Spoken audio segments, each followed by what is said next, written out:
Scott. It's another away defeat here away at Tonbridge. It feels a fair bit of a similar atmosphere to the aftermath of Hemel. Obviously yourself had to come on after what looked like a bit of a nasty injury that's been picked up by Davies. What are your thoughts on the game and also issues that have now occurred from this game? Yeah, not great. From where we were this morning to this afternoon, it's obviously in a worse position with availability and obviously with the result today. So hugely disappointing. Obviously Guy came in and was absolutely superb in the first match that he played. Gets injured, it's just pot luck. Then Bayliss gets obviously injured in the first half today at Sodslaw. I then have to come on. So yeah, we are down to the bare bones. You can look at the bench at the moment. Sam didn't pass a fitness test. Franny couldn't start because he wasn't 100%. Gil's obviously suspended. Guy injured. So yeah, it was tricky. Very similar to Hemel. I think you've summed it up quite well. I thought it's probably the best we've played away from home for a very long time. But we don't want to get our shots off. I think that's the most frustrating thing. We get in some great areas, take sort of too many touches to get our shots off, and ultimately in the end we've lost the game 3-1 when I thought we were in the ascendancy in the second half. So yeah, there's a lot of disappointment in there. A lot of confidence has been knocked obviously over the past couple of months in terms of the results, and confidence is a huge thing in football. So we appreciate the support that we've got today. Yet again, we know that they'll support us here, there and everywhere, and that does give us confidence, of course it does, but it's difficult because I think today was a game where we played in their half for such long periods of the game. We created some decent chances, but yeah, listen, they threw their bodies on the line. They made some good blocks. At 1-1, I thought we looked like the team that were going to go on and win it. Then we concede an unfortunate goal where it takes a deflection, loops into the box, and their lad gets a foot there first. So I think that really knocked the stuffing out of us. But yeah, listen, it's just disappointment all over, to be honest. What is it for you then as well that it seems to me like the first half of games, it feels really slow and sluggish, and then it feels like that first 15-20 minutes of a second half, we really do come out guns blazing. What is it for you that we can't quite find that sort of pace in the first half? Yeah, I said to the lads, like, just go and get the ball, go and play, express yourself, and it became a game that we wanted, and it was end to end. There was space on the pitch, which allows our ball carriers to get on it, and I thought that we looked dangerous. First half was too cramped, too condensed. Wasn't much space to play. We were giving the ball away quite a lot, trying to sort of take too many touches, and I think that's becoming a real issue of ours. We're taking too many touches all over the pitch. It's been a strong point at times, but it's that decision making that we just spoke about in there, that we need to offload the ball at times. And we've obviously got some individual brilliance in amongst our team in terms of the players when they do get on the ball, but yeah, listen, at times playing one touch and playing two touches is the best thing that you can do. So I think in the second half we just got on the ball and we moved it. We took risks. We played in areas that we probably didn't in the first half, and I thought we looked like a really good side. And it felt good being on the pitch in terms of actually seeing it and movement and passages of play. But the result is 3-1 and we've lost the game of football. It's probably, I'm assuming, too early to tell with Dan Bayliss and his injury. I did speak to Chica, the physio, about the fact, I think it sounds like an ankle injury that he sustained. More about Guy Hollis. I think a few people were expecting him to come into the side today. What's the update on his kind of current condition? He went to see a specialist last night and he said 2 to 3 weeks. So it's not long term. Guy usually beats any sort of comeback date. He's usually obviously a little bit tougher than the rest, so hopefully we can get him back out there. It'll be great to see him back, but then obviously you lose Guy and then Bayliss goes. So yeah, we're up against it in a moment, and it's hard because it's not like we're working any less hard throughout the week. The boys are training at high intensity, and I'm doing all the work that I've always done. But at the moment we're probably just not getting the rub of the green, and results aren't going our way. So we've tried to turn it ugly, we've tried to be pretty, we've tried a few different things at the moment, and every sort of decision that we make, it seems to sort of go the other way. So Tuesday night is a chance to obviously bounce back again and try and get a result at home. I know West Ham had a difficult fixture today and come out the wrong end of it. I think they lost 4-1, so they've had a similar blip to us as well. So it's relentless, this league. We know how difficult it is. There's no easy games.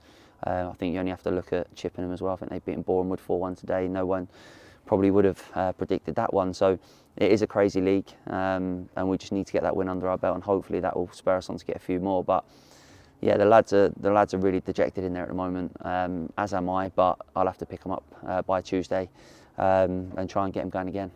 Just to pick up on a little bit more about the defensive limitations we have at the minute, with the fact Bayliss has now picked up that injury as well, and as you said, Guy maybe 2-3 weeks away.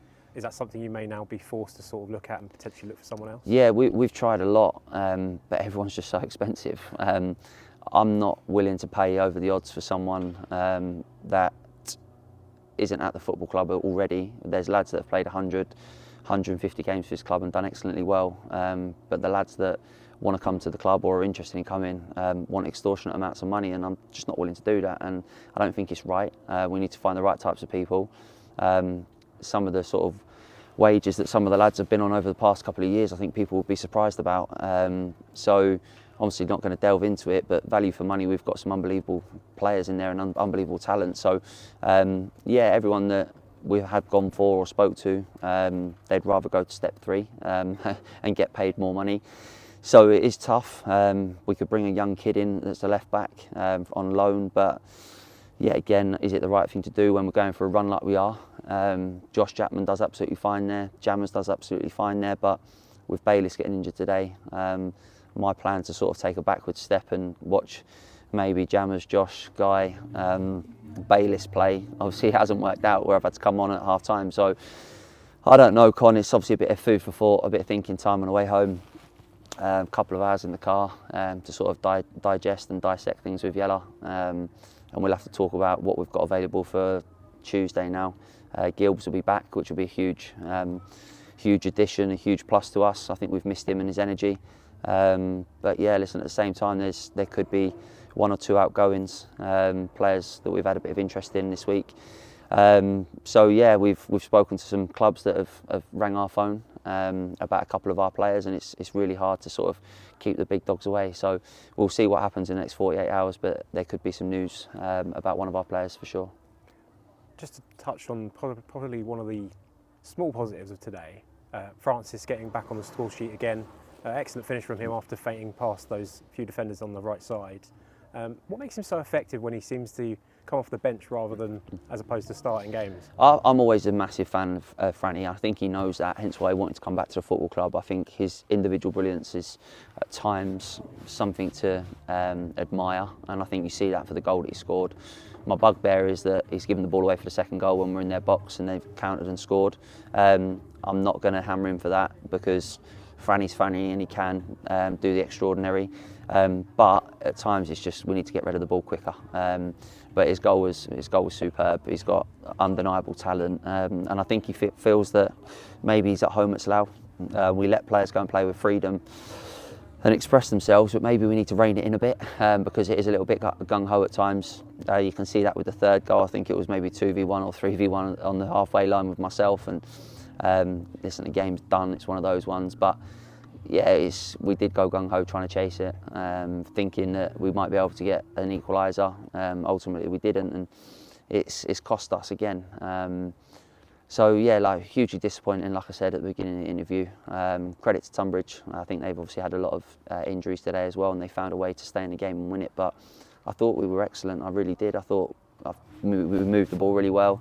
We created some chances. We played in their half for large periods, but maybe that was their plan, to sit in and soak up pressure and maybe hit us on the counter or force mistakes or wait for something to happen. So no, good people down here, and credit to Jay and his team for getting the job done. Just a final word then on fixture incoming very quickly on Tuesday. Again, another big one against Weston-super-Mare. It's a tough game again, isn't it? Yeah.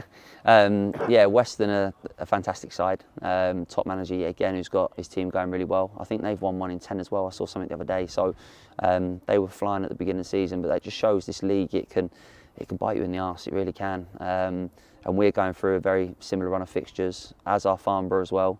I think they've lost again today. So the three of us are in amongst it at the moment. So it's really difficult. We're all desperate for a win. We're not just playing football matches, going home and not thinking about it. It completely consumes me, the staff, the boys, I'm sure the fans as well. And it's tough, and it's probably the first run of fixtures or the period of games during my time that has been difficult, has been tough. We've not really been on a run like this before. It's a great learning curve for me as a young manager, but for the boys, we've got a youngish group in there, and they need to learn fast in terms of what we're doing and what we're asking them to do. But we'll stick with them, of course we will. Tuesday is probably a good thing. I think when we lost to Hemel the other week and we had to wait a week for a game, it was the longest week in the world. So I'm looking forward to it already, but we just need to see who's available, who we've got, who's fit. But yeah, it's part of the job, and hopefully we can put in a good show on Tuesday night. Commiserations, Scott, on today's defeat here at Tonbridge, and we'll see you again on Tuesday. Cheers, Con, thank you.